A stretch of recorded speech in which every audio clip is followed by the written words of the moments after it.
hello guys नैबे आंनि गथ'फोरलाय YouTube चेनेलाव आरो खुलुमहरनो खाबुबाय अब्ला नायलां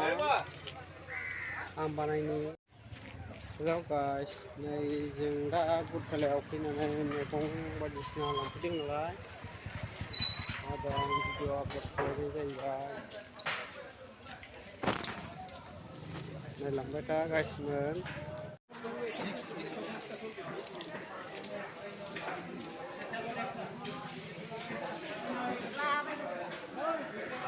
गाबोनसो लांफैना गाबोनसो लांफैयो फुङाव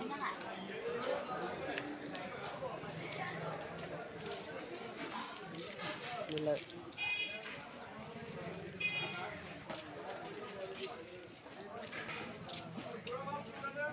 जाबाय अब्ला एसेनोसै गाबोन बिश्वकर्मा जागोन नालाय नै साजायग्राफ्रा गाबोन जागोन बिश्वकर्मा फुजा आंबो होगोन आरो गारिनि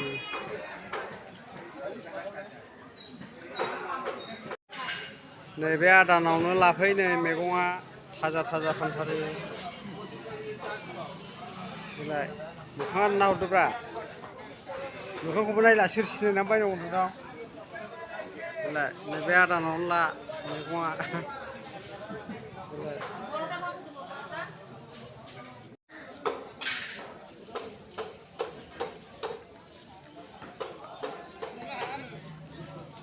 बेलाय मैगं बाजार फुजा खरसबो खालायनो नागिरदों नै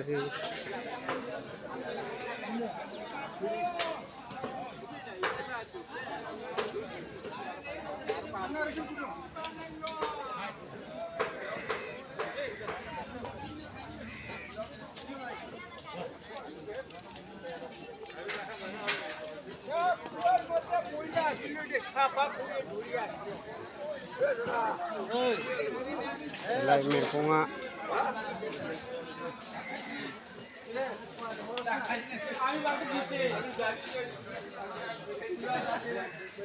थाजा मैगं नै मुला टमेट' आलु फान्थाव बान्दा कफि